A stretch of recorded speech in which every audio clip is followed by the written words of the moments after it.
First you gotta start with, learning how to blow the big balls here. And then, Coloring in this one. yeah. And the size is just... No, I like this bluish silver, this one over here. I like that one.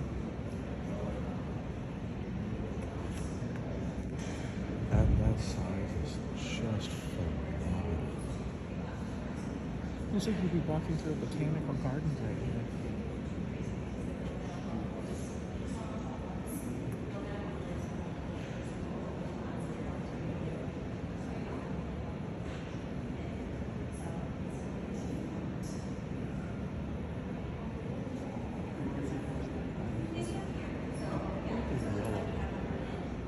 The ball, or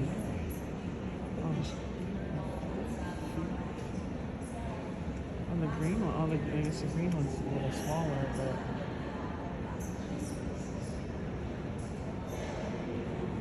I mean, how long do you think? This is probably. I like the green and black stripe. With the make this Yeah. full installation, this is nuts.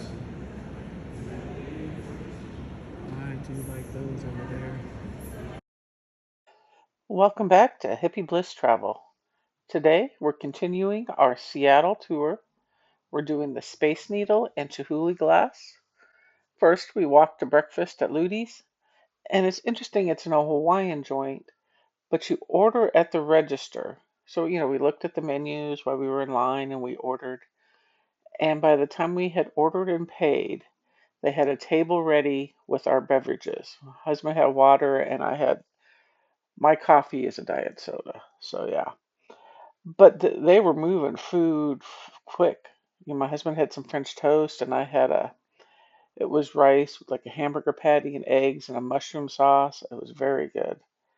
Quick service, food was delicious, big portion sizes, and it was constantly booked. If somebody at table would leave, they'd wipe it down within a minute or two, ready to go, and within a couple minutes, somebody was seated there. And we picked a hotel that's walking distance from everything downtown. So we were able to walk to breakfast, and then we walked down to the Space Needle, which was like a 15 minutes from the hotel. And we walked around outside. Yeah, if you look closely at this one, those globes, uh, planets there, actually spin. This was at the gift shop at the Space Needle, and you can go into the uh, the gift shop here even before you go up and buy your tickets. You buy your tickets outside. This is like a Lego of the Space Needle, and they had little people at the top. But you either can get your tickets at a kiosk, and we got the Space Needle Chihuly Glass ticket.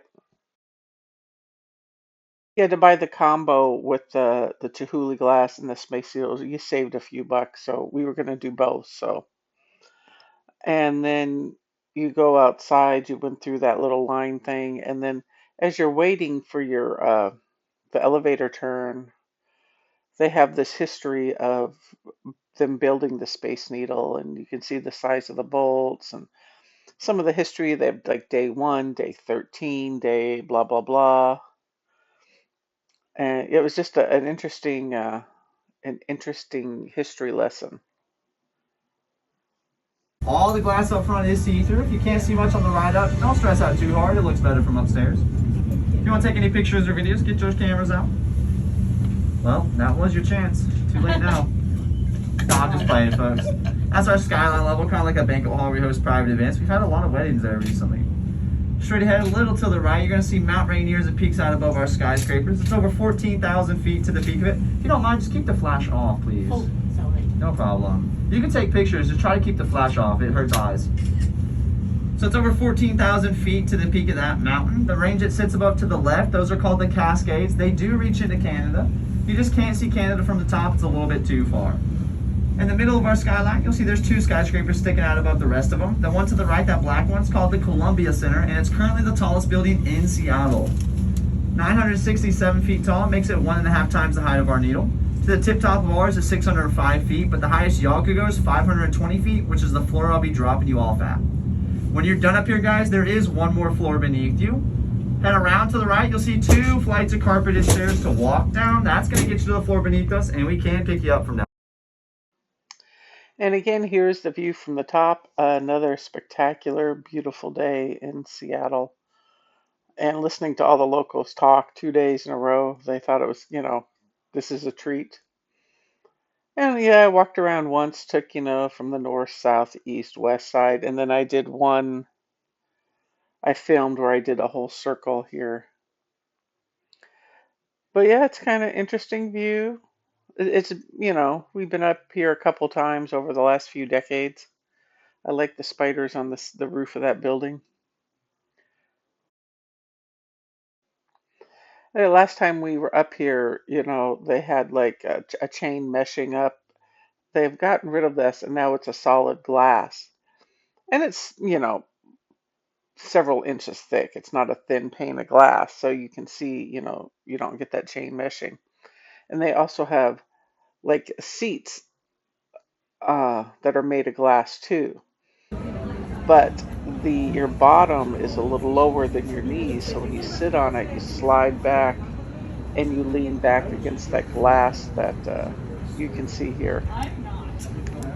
So it's kind of interesting. It's a little uncomfortable at first, but then we got looking, and if for God forbid that glass broke, you see this gold thing with the slats on it, you wouldn't be falling far. And then once you realize that, oh, okay, it's no big deal to lean back on the glass. But everybody, even the kids, would like stand to lean back. And for a second, it does kind of take your breath away, going, oh my goodness, I'm leaning back, I'm leaning back. They get those cranes on top But of all all was the good. buildings.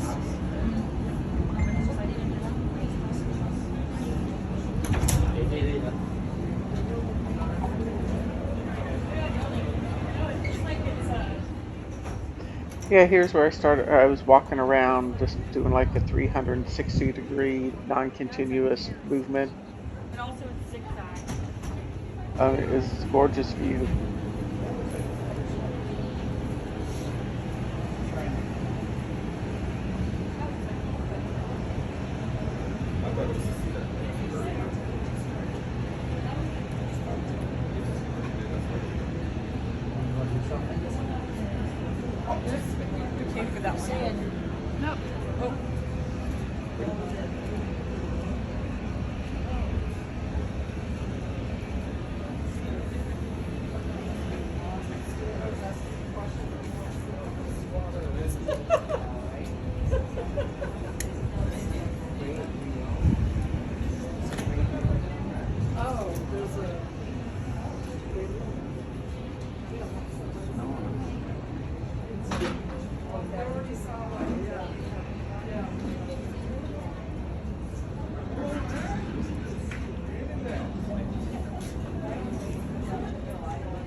Yellow at the top.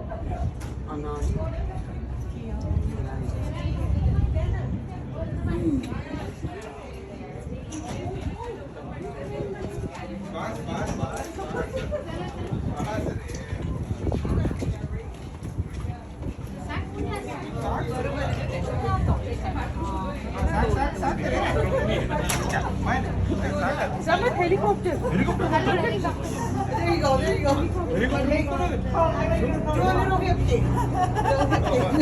Hey, Charlie, that's crazy, man. Do this. I'm a gamer. Oh my God.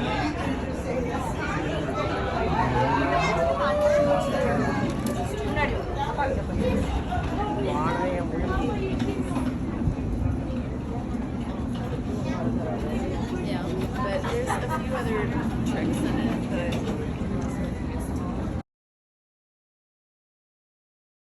Again, it gives you a good view of the port of Seattle, which at the moment was empty.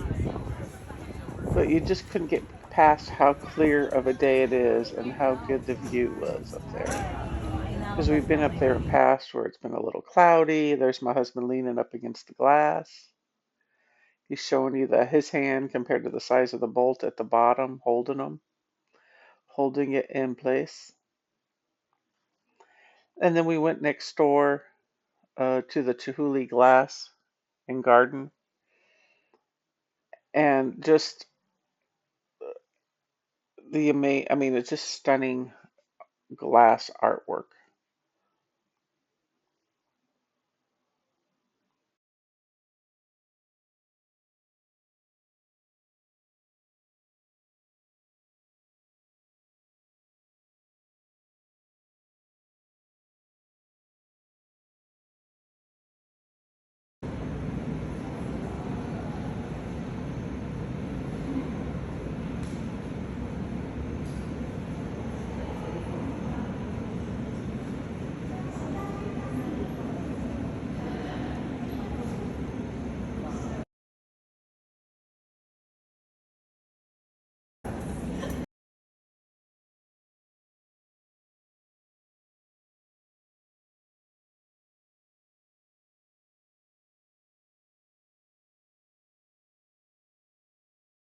And this ceiling piece, I mean, how many individual pieces had to be made so it could, be above you? I mean, how many hundreds of pieces? Just amazing. And one thing we noticed is on the bottom how it's got the reflective mirror, so it makes the pieces just look bigger, and it just stunning. I mean, there's no other words to describe it. It's just stunning. We've been to the Chihuly. We've seen this display, or some of it. It was maybe like a decade ago, or I think it was when we brought the kids, or close to 10 years ago. I just thought it was a temporary exhibit. We just happened to be in town at the right time. I did not know it was a permanent exhibit. And half of it is inside, and then the best half, I think, is outside. And it's mixed in with like a regular garden with some of his pieces. They also had some movies, like a little screening room with like 5-10 minute movies. Was it, different parts from the like 1990s, early 2000s, him doing installations and him talking about the glass. And then we head outside to the other half of the exhibit.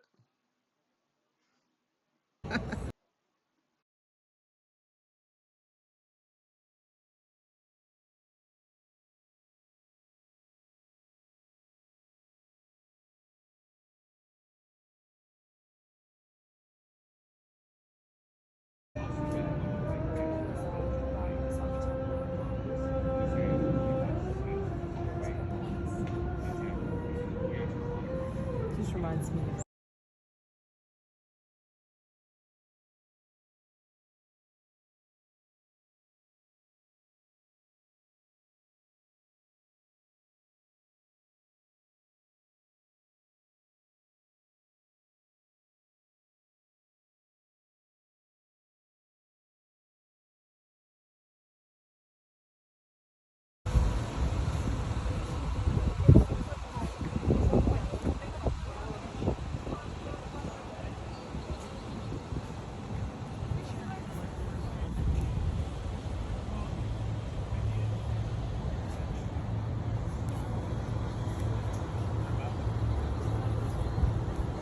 All at the base of the Space Needle. The garden had a little bar area, and I've ever actually seen Coca-Cola and Jack Daniels sold in cans. But yeah, this is outside too at the moment. And then they actually had a glass blowing demonstration set up multiple times throughout the day, so Holds we sat about and 200 watched pounds that. of molten glass at 2,200 degrees Fahrenheit. We scoop it out of there the same way you scoop honey out of a jar. This is clear molten glass. Doesn't look very clear, but that's because it is really, really molten. Hotter than lava by a couple hundred degrees. It's affected by gravity. If you stop rotating the pipe, it's going to want to fall off. So we got to keep the pipe rotating the whole time. The first thing Matt wants to do with that is get a bubble in there. So he's got to cool and shape it on this steel top table called the marver. He rolls it on there and it shapes and cools the outside skin of the glass. Once he's ready and he likes the shape and temperature, he's going to blow air into the mouthpiece on the other end of the pipe. He'll quickly trap that air inside the pipe with his finger. And as that air builds pressure, the glass heats it up, and when air gets hot, it expands. So the only place it can expand to when he traps it in the pipe is through the hot glass. So it'll look like a self-inflating bubble, but it's really just physics. So air in the tube, trapped inside there, heating up, building pressure. You'll see that bubble come out in 3, 2, 1. There's our bubble. Yay! That part never gets old. We love that. But now we have a little bit of glass with a bubble and melt it and makes these colors. So we don't make them. We have material scientists and chemists that work together to make the colors, and then they sell it to us at the colored glass supply store. So we go buy this stuff. We don't make it. We could make it, but it's a lot of chemistry, and we're not chemists for glass blowers. So we just buy it from the chemists. But this is also done in layers. So Matt did a layer of white. He melted it in our reheating chamber, and then he's putting a layer of green on top of the white. You can see the green hasn't melted all the way. It looks like sandpaper on top there. We're gonna melt that in. And that's what this reheating chamber is for. As the glass gets colder, it stiffens up. It's kind of got the consistency of honey. So when it cools down, it gets kind of gooier. And as it heats up, it gets more liquid. And physics in glass blowing as well. So instead of just letting gravity stretch it, Matt created momentum by... We do eventually need to flatten the bottom of the piece. We're going to do that once we're done shaping the sides. I'm just getting a pipe ready for the next part. So the only part of the glass that's going to get hot is what you put inside that opening. So Matt's going to do what's called spot heating rod so that we can finish the rest of the piece. We're going to stick this onto the bottom of the piece and then break it off the pipe, essentially flipping it around 180 degrees so that we can go through the top of the piece and change the shape of the lid. It's a really abstract part of the process. It's also one of the more complicated parts. The temperature and the timing have to be right. If this is too cold when we stick it on the bottom, when we try to break it off the pipe, it's going to break off both of them. If it's too hot, we'll be able to finish the piece, but at the end when we try to take it off the punty, it'll break a hole of that we made earlier.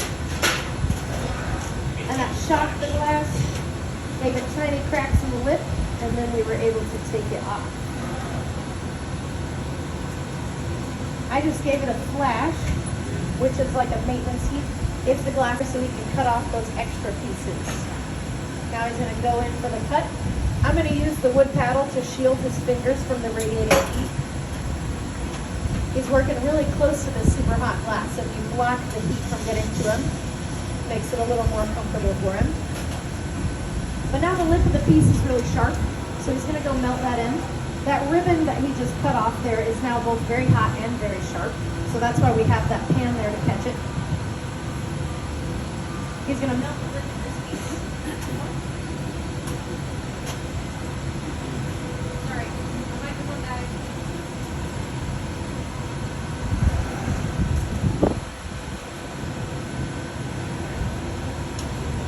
Let me make sure this works. Here we go. Battery's dead, sorry about that. But now I can change the shape of the piece.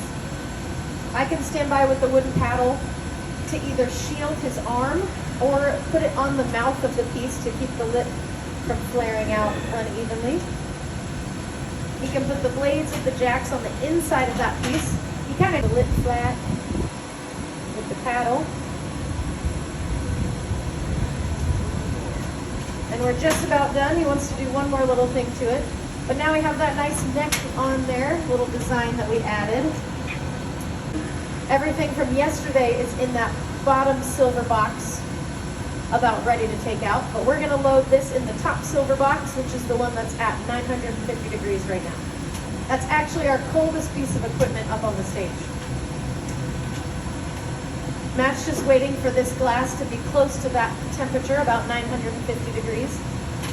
That way we can load it in there and it's already at that same temperature. If it's too hot, turn it off.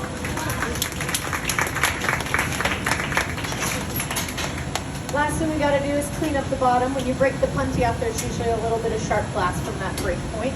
So we just melt it with the torch and then stamp our signature on it. CHS for Community Hot Shot, just so you know who made it.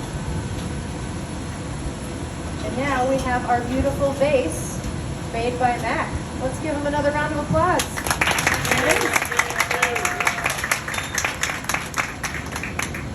All right, good night, little vase. Thank you for spending the afternoon with us in Seattle at the Space Needle and the Chihuly Glass. If you made it this far, give us a like and a subscribe. Subscribe, I can never say that word. I hope to see you next week when we'll wrap up our weekend in Seattle. Thank you.